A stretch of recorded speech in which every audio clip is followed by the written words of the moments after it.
Pada kesempatan kali ini, kami ingin mempertunjukkan sebuah video dengan judul Penerapan Metode Penyusutan Aset Tetap dan Mengevaluasi Pengeluaran untuk Pemeliharaan Aset Tetap dan Penghentian Aset Tetap. Untuk materi yang pertama, yaitu aset tetap.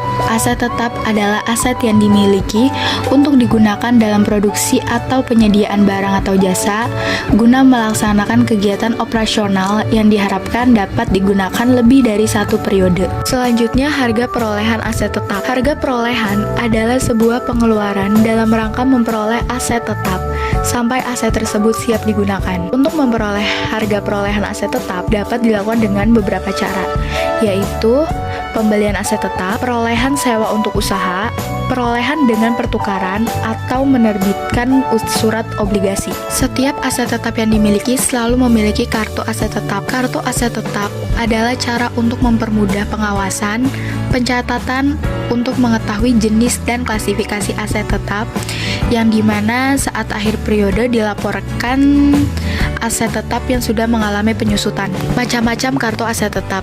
Yang pertama yaitu kartu induk aset tetap. Kartu ini berfungsi memberikan informasi secara lengkap tentang aset tetap yang dimiliki oleh perusahaan. Yang kedua, kartu eksploitasi aset tetap. Kartu ini memuat informasi mengenai beban antara beban pemeliharaan, reparasi, penyusutan, dan pajak. Kartu ini dimaksudkan agar tingkat efisiensi dapat dianalisis secara periodik. Kartu atau daftar inventaris. Kartu ini digunakan untuk mencatat aset yang nilainya relatif kecil, tetapi mempunyai masa penggunaannya yang lebih dari 1 tahun. Untuk materi yang kedua, yaitu metode penyusutan aset tetap.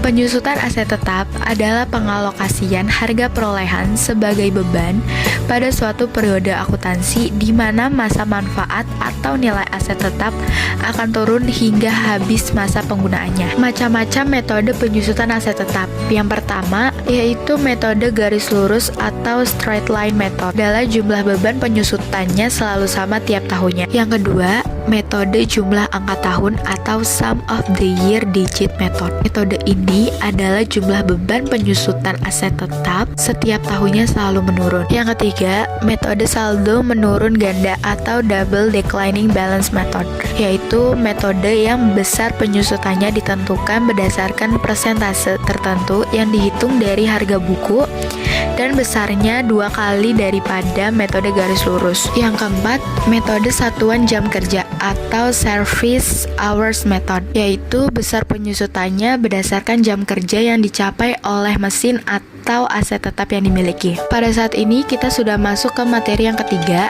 yaitu evaluasi pengeluaran untuk pemeliharaan dan penghentian aset tetap. Pengeluaran untuk pemeliharaan dan pengembangan aset tetap ini disebut biaya pemeliharaan. Selanjutnya ada pemeliharaan sebagai akuntansi biaya. Menurut Firdaus dan Wasila, biaya adalah pengeluaran untuk memperoleh barang dan jasa yang berguna untuk masa yang akan datang atau mempunyai masa manfaat melebihi 1 periode akuntansi tahun. Tujuan akuntansi biaya.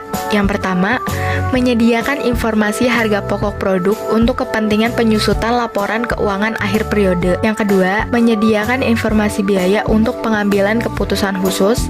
Yang ketiga, menyediakan informasi biaya untuk kepentingan pengawasan biaya yang berisikan data yang sesungguhnya terjadi. Dan yang keempat, menyediakan informasi biaya untuk membantu manajemen dalam pembukuan anggaran dan perencanaan laba. Kemudian ada penghentian aset tetap. Penghentian aset tetap adalah usaha untuk menghapuskan atau menghilangkan aset tetap dari catatan perusahaan yang disebabkan karena keusangan, kebakaran, kecelakaan, dijual, atau ditukar dengan aset tetap lainnya. Selanjutnya ada cara-cara penghentian aset, yaitu yang pertama, penghentian aset tetap secara pertukaran adalah kegiatan menukar aset dengan barang yang sejenis maupun tidak sejenis. Yang kedua, aset tetap akibat dibuang atau disingkirkan, yaitu sebuah kegiatan menghilangkan aset karena kecelakaan tanpa mendapat ganti rugi. Pada saat ini kita sudah masuk ke bagian 4, yaitu contoh soal. Pertama, PT Senja membeli gedung pada tanggal 1 Januari 2015 besar 300 juta.